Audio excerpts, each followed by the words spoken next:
21 hanggang 20. Si VP Sara ang top pick for president sa 2028 ayon sa latest survey ng WR Numero. Sa tanong kung ngayong araw ang presidential elections, 33.3% ang nagsabing si Duterte ang iboboto nila. Sumunod sa listahan, Senador Raffy Tulfo na may 13.4%, former VP at ngayon Naga City Mayor Leni Robredo na may 13%, Senador Bongo na may 4% at Senador Robin Padilla na may 3.3%. Si VP Sara rin ang nanguna sa survey by area, income, class at age group. Isinagawa ang survey mula November 21 hanggang 20. Ngunit hindi rin naman pala accurate. How can we be assured na yung lahat ng data or information that will be fed into the portal ay talagang mapagbabasihan natin at mapagtitiwalaan? Yes, Mr. President. Iyon mga kababayan, nagkaharap po ang mga magigiting na senador. Si Senador Marcoleta at ito nga po si Bam Aquino. Panoorin po natin mga kababayan ang panggigisa ni Senator Marcoleta dito nga po kay Bam Aquino kung ano po ang buong detalye sa nangyari po ditong tapatan ni Senator Marcoleta at ni Bam Aquino mga kababayan. Now, ito pong mga video ngayon, labasan po na mga video ngayon mga kababayan at nako, itong si Dilema. Dating Justice Secretary, dating Senador, at ngayon Congresswoman Laila De Lima. Mga kababayan, Junel, pasok! Este, video pala ang papasukin natin mga kababayan. Ngunit bago natin papasukin yan, labasan na lang din ang mga baho. Ilabas na po natin ang mga video at mga ebidensya mga kababayan. Pero bago natin ilabas, maraming salamat po muna sa lahat ng walang sawang sumusuporta sa channel ng VMR. Pasok na po tayo, diretsahan na po na kagad natin itong video na ito. Pakinggan po muna natin si Senator Marcoleta, kung ano po ba ang kanyang sinasabi rito patungkol nga po dito sa debate nila or kanya pong panggigisa dito kay Bam Aquino. President. I'll go directly on the integrity of data to be encoded in the digital budget portal. Ito yung kadena natin, Opo, Mr. President. As you have known, during our lengthy hearings in the Blue Ribbon Committee, we have come across of several applications being employed by the DPWH in relation to their monitoring and investigation of projects on the ground. We were able to identify MYPS. This is the multi-year programming and scheduling. We also come across PCMA, which is project and contract management applications, which are under the IMS portal or the broader umbrella portal of the DPWH. But as you have known, Mr. President, hindi masyadong naging katanggap-tanggap yung kanilang mga report dahil nakita rin natin while they allege that they are doing real-time geotag applications, lumilitaw ay talagang may sablay din pala because per their admissions, Mr. President, natukoy natin na once every month lang pala sila nag-update and they're using only the project encoders on the ground. Opo. Yan mga kababayan, pansamantala muna nating puputulin ito pong panggigisa dito ni Senator Marcoleta, mga kababayan, patungkol po dito sa sinasabing kadina law ni Senator Bam Aquino, mga kababayan. Papasukin po muna natin ito pong mga impormasyon at panggigiba kay Senator Marcoleta, mga kababayan, at mukhang ang ombudsman po ay hindi lang po nangunguna dito sa pagpapahuli kay Senator Bato, kundi pati rin po dito kay Senator Marcoleta, mga kababayan. Matatandaan po ninyo, mga kababayan, inisyu po kay Senator Marcoleta yung tungkol doon sa hindi daw po nagtugma ang kanyang ginastos dito nga po sa Comelec. Panoorin po muna natin, mga kababayan, putulin muna natin yan. Bago natin papatapusin yan, puntahan muna natin ang video ni Dilema. Pero tapusin muna natin tong issue tungkol kay Senator Marcoleta. At naniniwala ba kayo mga kababayan na itong si Boyeng Rimulya ay kayang ipakulong si Marcos? Mga kababayan, panoorin nyo po hanggang dulo itong video ito dahil mayroon po tayong video na maaari po bumaliktad na itong si Boyeng Rimulya, mga kababayan. Uy, walang boses. Si Senador, pinagpapaliwanag ng Commission on Elections si Senador Rodante Marcoleta tungkol sa hindi pagkakatugma ng kanyang campaign contributions at ng kanyang Statement of Assets, Liabilities and Net Worth o yung SALN. Ayon sa COMELEC, may hindi raw tugma sa deklarang halaga ng gasto sa kampanya ni Marcoleta. Base sa kanyang Statement of Contributions and Expenses or SOSE, gumastos ng 139 million pesos sa kampanya si Marcoleta. Mas mataas po yan sa net worth niya sa SALN na 51 million pesos. Unang sinabi ni Marcoleta sa isang panayam na may hindi siya sinamang campaign donation sa kanyang SOSE dahil hiniling daw ng ilan sa kanyang donors na huwag silang pangalanan. Wala pang tugon ng senador sa ihahaing show cause order sa kanya ng COMELEC. Ang sa amin, tinignan din naman namin at nakita nga namin na yung amount na minention na nagastos, ay yun talaga yung nagastos. As kung saan nanggaling o paano yung pinanggalingan nung nagastos na amount na yun, yun ang ating gusto rin malaman. Mga kapatid, tingnan nyo mga kababayan, ito ay pinaliwanag na ni Senator Marcoleta yung tungkol po dyan sa nagastos na amount, mga kababayan. At napanood na rin po natin, na-reaksyonan na po natin yan noon. Mga kababayan. Pero kung titingnan nyo po rito, ang daming politiko na may mga mabibigat na ebidensya, mga kababayan, na sangkot sa flood control corruption, ba't yan pa naisip ni Ombudsman Boyeng Rimulya? Matindi yan, mga kababayan. Ito the purpose of the ICI, that's why it was created, because we had a very inactive ombudsman office. Probably by the time we hire 60 to 70 lawyers within the next 2 months, there will be no need of ICI anymore. So, yan po ang ICI, mga kababayan, na wala naman pong kakwenta-kwenta. Gumastos lang po tayo dyan, nagdagdag lang po ng pera sa budget, pero ngayon, yan pa ang kanilang pinupukusan. At yan pa yung dahilan kung bakit ito pong si Lacson ay wala na, imbalido na po, mga kababayan. Ito pong tungkol dito sa mga sangkot dito sa flood corruption, mga kababayan. Now, si Rimulya, iba ang kanyang focus, At naniniwala ba kayo, mga kababayan, na darating ang araw, maaari, bukas makalawa ay biglang bumaliktad itong si Marcos, itong si Boyeng Rimulya at kakasuhan niya. At kaya niya kayang ipakulong itong si Marcos Jr. Naniniwala ba kayo dyan, mga kababayan? Bitinin ko muna kayo dyan, Mayroon na kami papanood sa inyong video. Video din yon, at ito ang video muna ni dating Senadora Laila de Lima. Labasan lang din ang baho, mga kababayan, O ito, baho sa baho. Panoorin nyo. Nakaloka, Laila. May confidential funds issue ka rin pala, be. Ay ang QR code na yan, dinownload ko na yung COA audit report na ating i-discuss dito. Ayan, pwede yung picturean nyo muna yan para mamaya, scan nyo, ma-download nyo sa Google Drive. Nilagay ko na sa Google Drive. Yung ayaw naman ganyan, pwede kayong pumunta sa website ng COA, coa.gov.ph, tapos puntahan yung audit reports. Puntahan nyo yung DOJ, at puntahan nyo yung 2015 COA audit report. Okay. Ngayon, eto. So, pag pinuntahan nyo yung file, pupuntahan nyo yung file ng observations and recommendations. Ang unang-unang sumambulat sa akin, mga kababayan, mga kakamping, narurok ng moralidad, sa observations ng 2015 COA audit report ng DOJ, under sa inyong patron saint na kakamping na si Laila de Lima, ay ito, audit of cash advances for confidential expenses. Akalain mo? Magkano? Akalain mo naman, sa dinami-dami ng observations na pwedeng gawin ng COA, ito yung unang sumambulat. Yung QR code na yan na yung dinownload ko na yung file ng COA para hindi na kayo mahirapan. Dinownload ko na yan, nilagay ko sa Google Drive.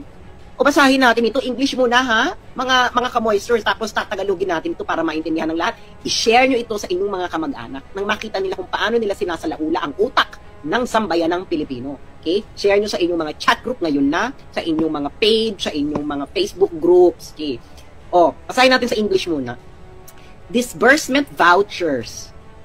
Ay, parang dapat Laila de Lima. Disbursement vouchers covering cash advances for confidential funds aggregating 91,896,060.75 as of December 31, 2015 were not submitted to the COA audit team leader for post-audit, contrary to Section 6.1.8.4 of Joint Circular Number 2015-01 dated January 8, 2015. Kadako, Junel! Kadako, madi ay, Junel! Tuloy mo, Junel. Ito na nga bang sinasabi ko, anak ng pating at tinapa at patis.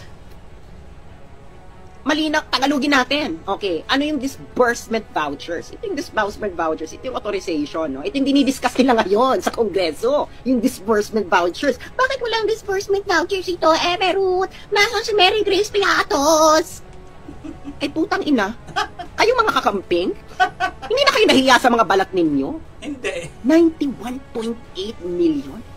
Walang disbursement vouchers? Kadakkel gayam. Ano ba yung Joint Circular Number 2015-01 dated January 8, 2015? Oy, Franz Castro! Di ba ang hilig mong i-quote yung Joint Circular ng 2015? Emerald na na-violate. Hindi na-violate ang Joint Circular Number 2015-01. O ito, sabi na ng OWA. Violation daw ito ng Section 6.1.8.4 ng Joint Circular Number 2015-01. Bakit hindi ka nagsasalita? Franz Castro, kayo sa Makabayan Black. Alam ko kasi kung matindi kayo nagsasalita noon laban kay Laila de Lima. Bakit? Dahil ang tita ni Laila de Lima, ay kapatid ng asawa ng leader ninyo, Junel. si Joma Sison. That is actually fact. 91.8 million ng confidential funds ay walang disbursement vouchers? Ang liit, Junel! Naku, Laila, baka bumalik ka dito sa kulungan. Next. Hindi pa tapos, mga bes. Hindi pa tapos. Ano pa sabi ng COA sa'yo, Laila? Cash advances for CF is confidential funds, were not liquidated within 30 days after every quarter or from the approved target of completion of the activity. Ha? Junel, mayroon ka rin palang confidential fund, ay. Tapos ngayon na sumitsigaw ng confidential fund kay VP Sara. Dati ka lang naman DOJ Secretary. Hindi ka naman Vice President. Nalubaban sa mga impihing terrorist at komunista. Junel! Bakit ang laki-laki ng hindi mo na sa COA audit report? Laki-laki niya na! Tuloy! Or at year end. Contrary to Section 62.2 of Joint Circular Number 2015-01. Moreover, SDOs, ibig sabihin po ng SDOs ay Special Disbursing Officers, were granted subsequent cash advances despite non-submission of liquidation reports of previous cash advances in violation of Section 6.1.5 of said circular. Ito na nga bang sinasabi ko anak ng tinapatpating at tinapatpatis. Hindi ka pala nag-liquidate, Laila de Lima, ng tama ng confidential funds mo nung Justice Secretary kang hitad ka? Ito sabi ng COA, mga cash advances daw ng confidential funds mo noon ay hindi na liquidate within 30 days after every quarter or ayon sa approved target ng date of completion ng aktibidades or sa katapusan ng taon. At ito raw, Laila de Lima, isang malaking violation ng Section 6.2.2 ng Joint Circular Number 2015-01. Ayan ang QR code nung SCOA report. Pwede nyo i-fact check yung mga nanonood ng mainstream media. Kung hindi kayo nabubusalan, dapat ibalita nyo to. Dahil kung hindi nyo ito ibabalita, ay wasak na naman kayo. Wasak na naman ang credibility ninyo. Di ba? Ba't ni balita? Can you imagine? Mali ang liquidation mo, mare. May issue ka pala sa confidential liquidation ng confidential fund, Laila. Diyos mio santissima Trinidad. Ano pa ba? Meron pa ata ito si Laila. Ay, ano to? O meron na naman ang observation ng COA, 2015 COA audit observations ng DOJ. Verification and analysis of the account advances to Special Disbursing Officer showed that from January 1 to December 31, 2015, cash advances under the confidential fund were granted to Special Disbursing Officers or SDOs in the total amount of 173,755,064.92. Okay. Of this amount, only 49,943,81.57 was liquidated, as evidenced by the transmittal letters received by COA ICFAO, leaving an unliquidated balance of 123,811,983.35. Anak naman to ng Sara. Laila, Ang laki pala talaga, no? may violation na, pa yan? 123.8 million ay hindi liquidated sa confidential funds mo noong pagkatapos ng taon, December 31, 2015? Grabe, mga kababayan, ang dami po pala talagang tinatagong lihim at baho din itong si dating senadora, dating DOJ, Laila de Lima. Confidential fund, intelligence fund, mayroon din po pala sila ditong issue. At ito, mayroon din po pala silang dapat sagutin sa COA, mga kababayan. Ayan po, inano nga dito ni Ms. Sas Rogando, ano ho. So, i-double check nyo na lang po, i-scan nyo na lang po, i-backward nyo na lang po itong video dahil mayroon po dyan, mga kababayan, para kayo na mismo ang mag-scan kung ano nga ba talaga ang totoong tinatago na baho ni Laila de Lima, mga kababayan, no? Ganyan po, mga kababayan, ang pangyayari dito. At speaking of baho, mga kababayan, dito, may naamoy ba kayo ritong baho, mga kababayan? So, i-pass forward ko lang dito, mga kababayan. Ayan, ha? Ayan. May naamoy ba kayong baho dito sa bidyong ito? Oh, may naamoy kayong baho? Wala, no? Wala, no? Pero ako naamoy ko, mga kababayan. Si Laila de Lima, bago punta natin ang baho dito, si Laila de Lima, di ba sila ang matunog, maingay, na magpa-file naman daw di umano ulit ng panibagong impeachment kay Vice President Inday Sara Duterte. Dahil kaunahan nga yan sila Laila de Lima, di ba, nag-file noon. Ang problema, ang tawag sa Pangasinan sa kanila, karakara, burara. Oh, burara kung sa Tagalog pa. Bakit kanyo nasabi ko ng burara? Pasintabi sa words, no? Pero napaka-burara kasi nga, alam nyo naman, isa kang abogado, isa ka ring mambabatas, dati kang senador. Despite ng alam mo na ito, bakit hindi ka man lang nagpayo na sandali, ops, bago kayo mag-file dyan ng another 1, 2, 3, 4, pang-apat na impeachment, mayroon na sa akin na una, ito na. Ito na muna ang ating pukusan. Kasi, kahit mag-file tayo ng 10,000 pang impeachment case kay Vice President Inday Sara Duterte, masasayang, mawawala lang din. Di ba?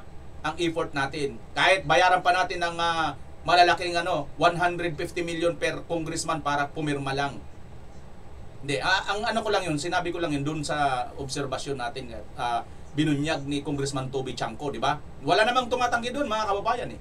May nagsabi ba? Mayroon bang nagsabi mga congressman na, sinungaling ka, Congressman Toby Chanco? Walang ganon. Di ba wala naman? So, ibig sabihin, mga kababayan, mayroon tayong kasabihan, silence means yes. Gets nyo? Tuloy natin. So, ito, lumalabas, mga kababayan, may mga motibo po talaga sila. At bukod sa mayroon silang motibo, mga kababayan, para gibain si Vice President Inday Sara Duterte, ang naamoy pat na silip ang baho, ay mayroon pa pala silang mga naunang baho. Yun ang gusto nilang pagtakpan. Plus, mga kababayan, ang naamoy ko sa baho na ito, di ba naglabasan ng mga video ngayon? Yung kay aktor ni Ruy Naguanson, ay kay Tolpo, kahapon lang, di ba? At ito na naman ngayon, si Laila de Lima. Labasan ng video ng baho. Ayan video yan eh. Di ba baho yan? Ito, wala ba kayo naamoy ditong baho? Sandali, B.E.M.A., bakit mo sinasabing may naamoy akong baho dito? Ang ganda-ganda nga di ba? Si Vice President Inday Sara Duterte ang nangunguna. Ito, mga kababayan, bigyan ko kayo ng sample. Ito pong naglabas ng survey firm. Alam naman po natin itong mga survey na ito. Depende yan kung sino ang papaboran nila. Pasintabi sa lahat ng mga nagsusurvey, ano. Pero yung credibility ninyo talagang wala talaga. Mababa ang inyong credibility at morality. Bakit? Kasi tingnan nyo mga kababayan, di ba sila rin ito nagsurvey nung nakaraan na wala doon si Kiko Pangilinan, itong senador ngayon, at saka si Senador Bam Aquino, wala sila doon, di ba? Pero ang mga nandoon, Senator Revilla, sino pa ba? Ang mga lalakas yan. Pasok na pasok yan si Senator Revilla. Pero ano nangyari? Laglag sila, di ba? At ang pumasok, Bam Aquino, Kiko Pangilinan, na hindi naman nangangampanya, hindi nga, never heard na nga eh. Katunayan nga, nag-otso diretso yan sila noon eh. Kung tutusin nga, malakas pa sila noon eh, di ba? Pero ngayon, hindi na nga sila halos nangangampanya, wala na nga silang ginawang trabaho, di ba? Oh, yan ang mga naamoy nating baho dito, mga kababayan, sa survey na to. Ibig sabihin ko lang, yung survey na ito, wag po tayong basta kakampantit na magtitiwala. Maaari, pansamantala, matuwa tayo na si Vice President ang lumalabas. Ang problema natin dito, mga kababayan, kasi nakikita niyo yung kasunod? Nakikita niyo yung kasunod? Sino? Si Raffy Tulfo. At alam natin, sino pang sumunod? Leni Robredo. Tanong ko lang sa'yo, kabayan, kakamping ka man, loyalista ka man, Duterte ka man, or neutral ka man, tanong ko lang sa'yo. Ang mga Marcos ngayon, administration, ang manok talaga nila dapat dyan ay si Martin Romualdez. Sa tingin nyo kaya ngayon, si Martin Romualdez ay pupwede pang nilang maging manok?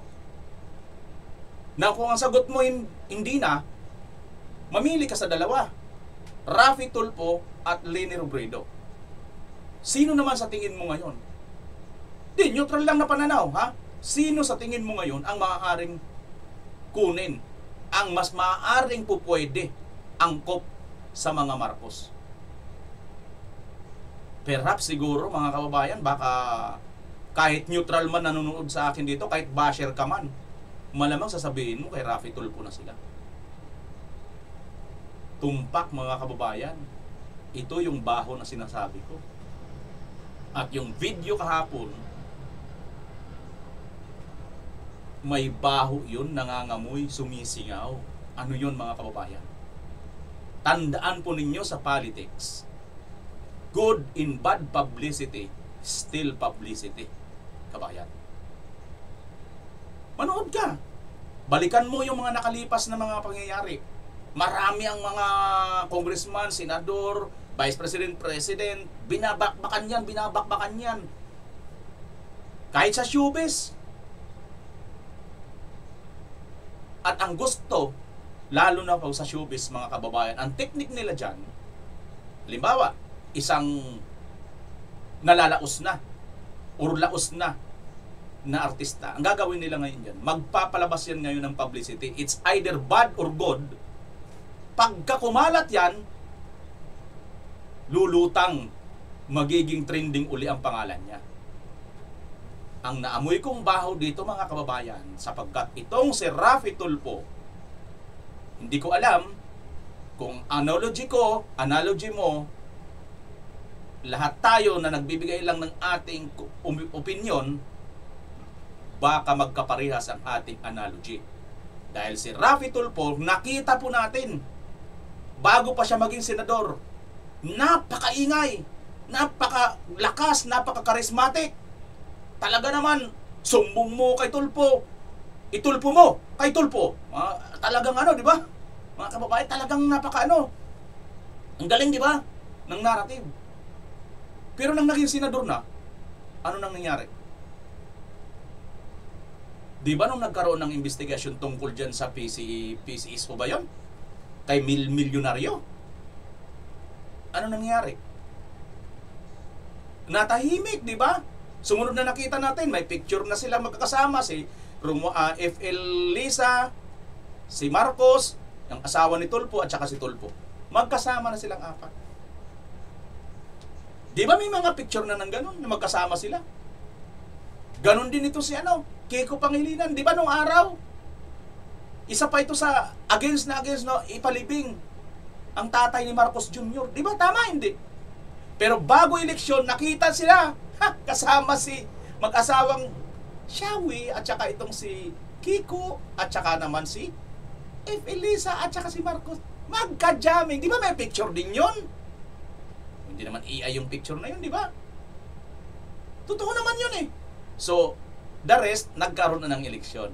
The rest, kahit hindi nangampanya, kahit umiyak na ng umiyak itong si Sharon doon nun sa sinabi niya, bakit ayaw nyo kay Kiko? Di ba kayo nabibilib doon sa kanyang mga pronouncement na nakakita siya ng dagat? Wow, dagat! Di ba kayo bilib nun? Napakatalinong taong ganon. Biruin mo, mapawaw ka sa dagat. Very rare po yun. Bibihira pong taong matalinong nakakagawa ng ganon. Nakakita lang ng dagat, wow na siya. Di ba? Pambihira yun.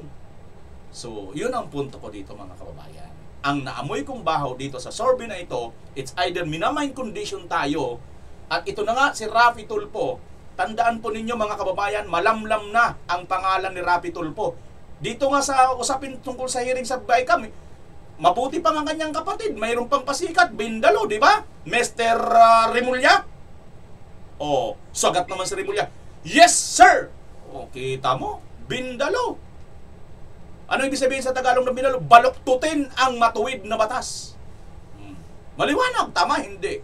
Ngayon, kung malabo sa iyo yun, malabo talaga utak mo.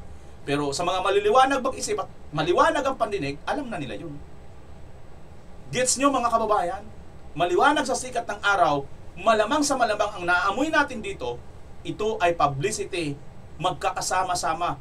Dahil tinitingnan ngayon ng palasyo, number 1 pa rin si Inday sa kabila ng lahat ng kanilang paninirang ginagawa kay Vice President Inday Sara Duterte. Siya pa rin ang pinipili ng mga taong bayan. Ginastusan na nila, inubos na nila, winaldas na nila ang pera. Pero Inday Sara pa rin, Duterte pa rin ang gusto ng taong bayan. At alam na nila yan. Kaya ngayon, kanya-kanya silang gimmick, kanya-kanya silang hanap ng style kung paano sila ngayon magtitrending. Ayan na, nakita nyo na mga kababayan, pangalawa si Tulfo. Malamang sa sunod nitong labas, ito hula ko lang naman mga kababayan, ewan ko kung magkakatotoo o hindi. Hula ko lang sa susunod na labas niyan, after na nitong may issue si Tulfo, sunod niyan, lalabas, malapit-lapit na yan, it's either 20% na yan. So 33 si BP Inday, kunti na lang ang hinahabol niya. Unti-unti na yan mga kababayan. At baka nga, ako hula ko lang analogy ko lang. Mamaya, bigla na lang magsasalita ito si Tulfo at magbagagaling-galingan. Buksan natin ang BICAM! Tuwan-tuwa nga yung mga tao kasi di ba yung BICAM ngayon, wala na, di ba? Yung, BICAM, hindi pala, sorry. Blue Ribbon. Kasi itong si Lacson, mukhang kinuha lang yata yung Blue Ribbon para patigilin ang investigasyon. Kasi kung tutuusin, ang dami pa dapat investigahan, ang dami pang hindi napapatawag. Pero bakit? Mukhang pinatigil na. Hi mga kababayan, kung nagets nyo po ang analogy natin dito, salamat. Kung hindi nyo pa nagets, balikan nyo lang po uli ang ating pinag-uusapan at topic natin. So, ang nakikita natin dito, mukhang amoy. Amoy na amoy mga kababayan. Amoy na natin ang baho ng galaw nila papuntang 2028 presidential election. Yan po ay observation analogy ko mga kababayan.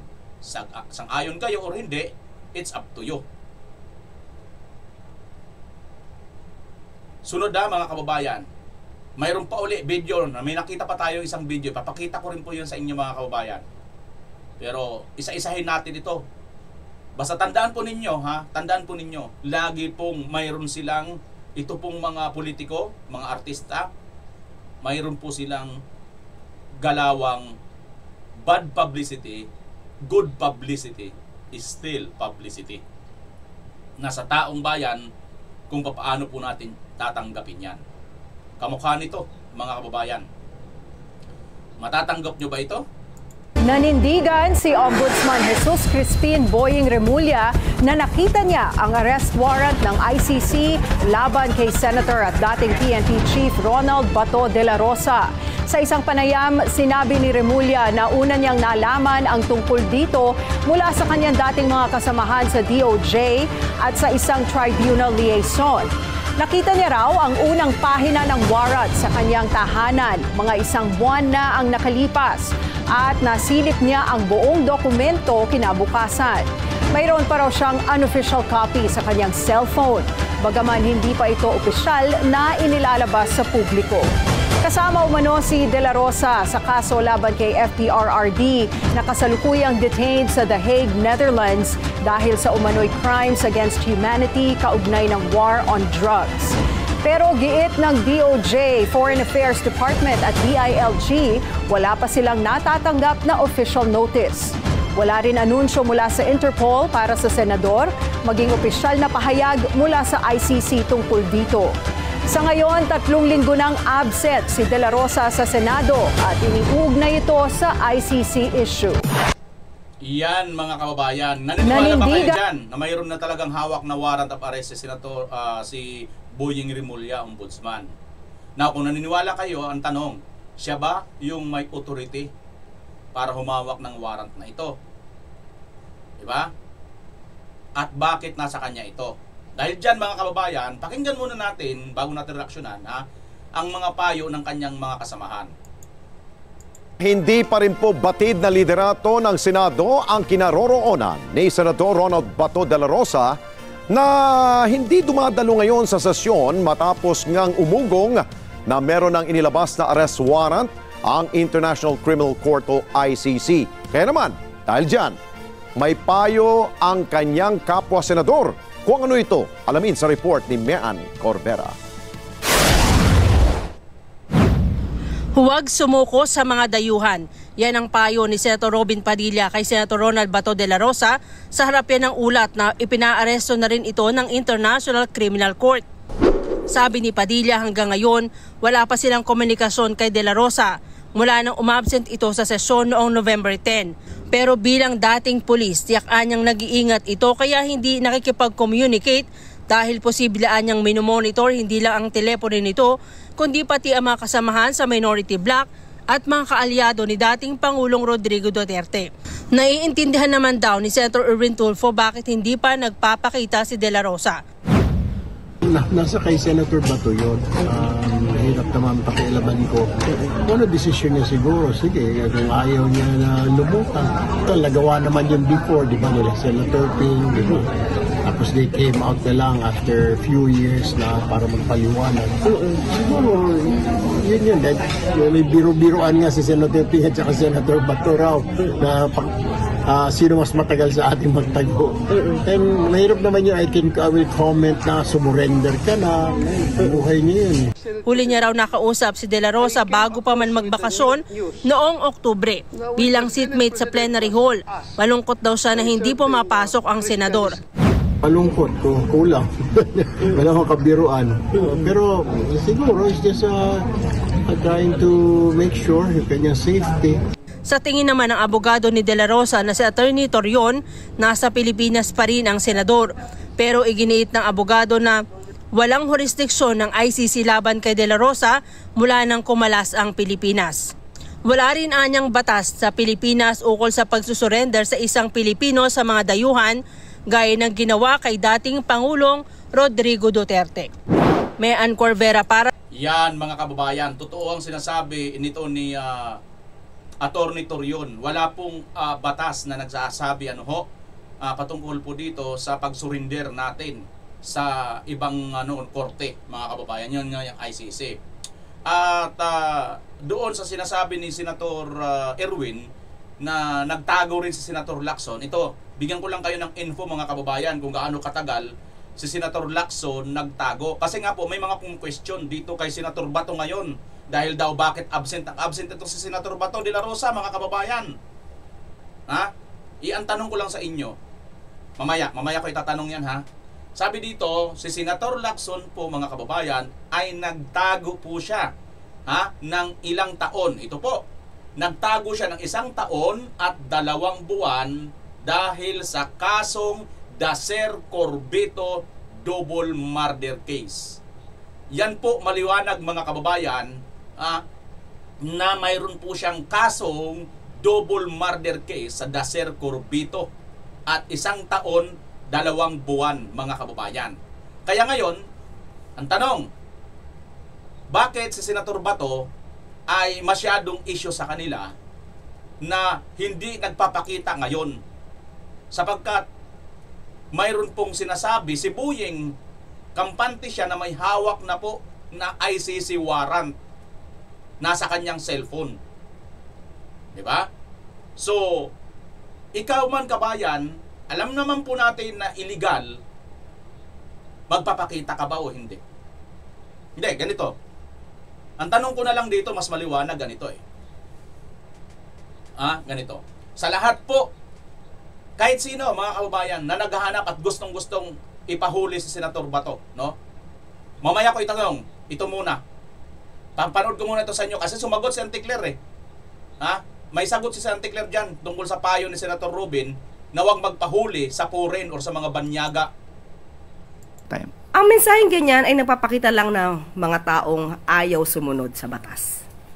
Kapag ka po naman may valid warrant of arrest, alam naman natin kung anong dapat gawin. Hindi po dapat ina-advise na magtago at hayaang pulis na lamang ang humanap sa kanila dahil trabaho nila to. Mas magandang ibigay natin na advice ay sumunod sa batas. At kung payo natin kay Senator Bato, hindi po ako ang kanyang lawyer. Yan, mga kababayan. Mabuti at alam mo na lawyer ka. At ang sinasabi mo, kung mayroon naman pong warrant, dapat sumunod sa batas. Correct. Tama nga naman yan. Tanong ko sa'yo, Claire Castro, Anticler, mayroon na ba? Mayroon na ba? Dahil kung mayroon na, ipakita mo. Di ba mga kababayan? Now, bakit mo isisikreto kung mayroon? Ang susunod na tanong. Sige, granting mayroon na. Ayaw nyo ipakita. At gusto nyong sundin ni Senator Bato. Isuko nyo ang kanyang sarili doon sa mga banyaga. For the sake of argument, mga kababayan, ito yung tanong ko. Sa lahat po ng mga gustong si Senator Bato ay ipakulong. At gustong pasundin doon sa ICC, katulad kay Tatay Digong. Itong tanong ko. Pinapasuko nyo si Senator Bato na wala namang warrant. Hinuhuli ninyo na wala namang warrant. At walang legal na basihan. Subukan nyo kaya. Kayo munang sumuko sa ICC. Kaya nyo ba? Halika nga, anong sagot ninyo? Anticler, pakisagot nga. Alam nyo mga kababayan, pag nabigyan lang ako ng pagkakataon, ako mismong magtanong, diretsahan kong tatanungin ito. Anticler, Jose Claire Castro, bilang isang ordinaryong mamamayang Pilipino, ako ay naniniwala na dapat po tayo sumunod sa batas. Tama, hindi? At kung tayo man ay tagasunod ng batas, nananawagan tayo na sumunod naman tayo sa batas, di ba? Pues, yung batas na sinasabi mo na yan, ikaw kaya ang una munang sumunod. Ano kaya sagot ng Anticler? Sabi mo, kailangan niyang harapin. O di, umarap ka muna sa ICC. Ikaw umarap. Kaya mo ba? Hey, Bimar, sandali. Hindi naman siyang inasuhan ng ICC. Wala naman siyang warrant sa ICC. Wala naman siyang kaso sa ICC. Exactly! Ganyan din si Senator Bato eh. Wala rin siyang kaso. Wala rin siyang warrant of arrest. Bakit kailangan mong ipaharap? Ikaw nga mismo eh, ayaw mong humarap eh. Humarap ka kaya? Sasabihin mo, wala akong kaso. Wala rin namang kaso sa Senator Bato eh. Katunayan wala siyang kaso, wala namang nilalabas na warrant. Gets nyo kabayan? Kung nagets mo yan, abay tunay ka nga talagang nakikinig sa mga neutral at practical analogy. Ngayon kung talagang sarado utak mo, wala tayong magagawa. But ito ang katotohanan. Sabi nga sa kasabihan, kung ayaw mong gawin sa'yo, huwag mong gawin sa kapwa mo. Yan ang maliwanag dito mga kababayan. Gusto nilang pagawa sa ibang tao yung ayaw na ayaw nila. Ang pa-plastic lang, ano? Di ba? Oh. Sino mga nagano, akala mo naman kagaling-galing, di ba? Makapag-comment. Uy, nagtatago si Senator Bato. Bakit hindi nyo yan sinabi kay Lacson noon? Isa man ngayon sa nagsasabi ngayon na, si Bato nagtatago, absent. Sino sa inyo noon ang isa man lang na nagganyan kay Lacson noon? Ay ano, 1 taon at 2 buwan nagtago rin si Lacson. Sino nag-question ng sweldo ni Lacson? Mga panahon na yun. Aber, mayroon ba? Dito ngayon sa mga naggagaling-galingan, lalo ka na, isa ka pang pasweldo, palamunin ka lang din ng gobyerno. Lumalamon ka sa sa tax ng bayan. Masakit lang mga kababayan, pero sa totoo, yan ang katotohanan, di ba? Yan ang matinding tanong sa kanila mga kababayan. Sa lahat ng mga sasabi na to, sumurrender ka na ba to? Isuko mo na sarili mo, magpakidnap ka na sa ICC, pumunta ka na sa ICC, magpakulong ka na, magpasailalim ka sa ICC. Gawin nyo muna yan sa sarili ninyo. Kung kaya ninyong gawin sa sarili ninyo, saka nyo ngayon iutos kay Bato. Period. Punto tayo rito mga kababayan. Kasi Boyeng mayroong interview. Nakita na natin ito noon. Kasi ang title nito mga kababayan, Kaya Ko, Marcos Duterte kayang-kayang ipakulong. Sabi ni Remulla sa title dito kay Karen Davila. Labeled as dangerous if you were to be ombudsman, Senator Amy Marcos was one of those who spoke against you. And ang irony dito, kinasuhan ka niya. Kinasuhan ka niya because of the transfer of former President Duterte to the ICC. Kinasuhan ka niya pati ang NBI director si Santiago. That case was dismissed. Pero may motion for reconsideration within the office of the ombudsman. There's a prejudicial question in the Supreme Court. Paano yun? Yes, nasa Supreme Court yan. Okay. The Supreme Court will be the one to tell us kung mali kami o hindi. So kumbaga, hindi mo napapakialaman yun kasi ang tanong ng ilan, paano magkaka-MR siya na ang ombudsman? Kaya nga, nasa Supreme Court na yan. And what happens if the Supreme Court doesn't decide on your favor? That's speculative. Oo. I will leave it to the future. But you see how unusual. Oh yes. Yes. But ano yan eh. Yun nga yung prejudicial question na mabigat di ba? That case was filed 9 months ago. 9 months ago or 8 months ago. And wala pa rin action ng Supreme Court. But so far, we've been normal about life. Wala namang ano eh. I don't think that there's anything adverse to rule on. Now, when you... Sa legal basis yan, Karen. Tandaan natin, Republic Act 9851 contains provisions that actually change our legal system. Now, do you also feel pressure? Yes, you are 7 years in this office, but you are an impeachable officer. Oh yes, diba? yes. So, 2 taon na lang ang gobyernong ito. Kung sino man ang mananalo, do you feel the pressure of having to play that politics na, kung nanalo ang mga Duterte, paano yan? No, I don't feel that pressure. You don't feel that? No. Bakit? Wala. I took this job because I really want to do something for the country.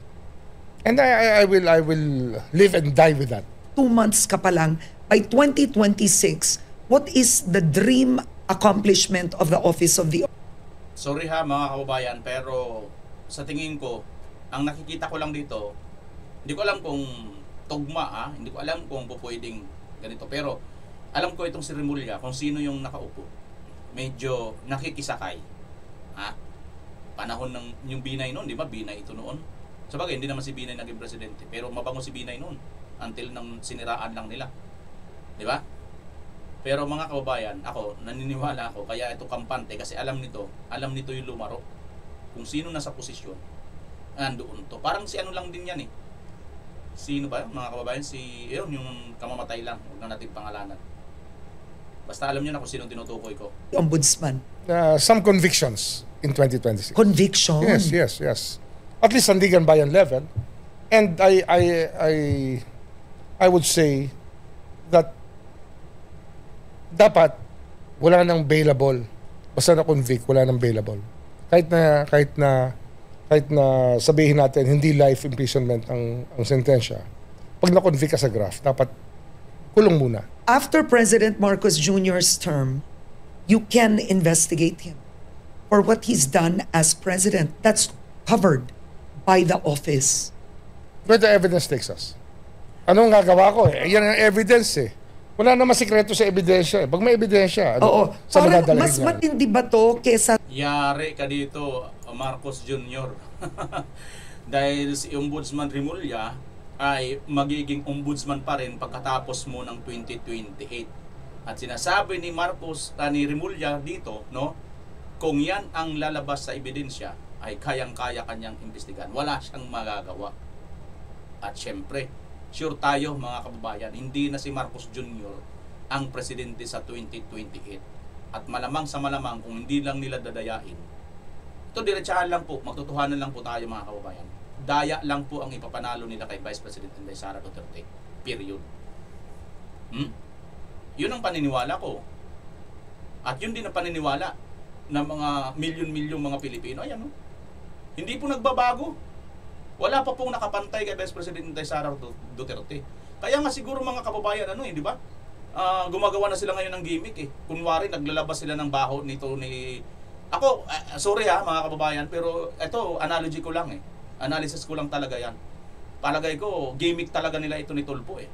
Total, hindi naman to tungkol sa flood control, di ba? Personal lang naman to, kaya madali itong madali ito sanggain, di ba? Morality lang ito. Oo, pero as if talaga nakakasira ito mga kababayan, biruin mo, mamumuno sa atin. May issue pa nga ito, di ba? May asawa itong una na iniwan ito. Di ba? May issue ito eh. Malaking, hindi yan basta maliit na. O kaya lang, in compare doon sa kanilang hangarin, kahit ano pang klaseng morality yan, importante makarating sila sa tuktok. At yun nga yung pagka-presidente. Kahit anong gimmick, di ba? Ang hirap, mga kababayan. Kumbaga, para silang tumutulay sa alambre talaga.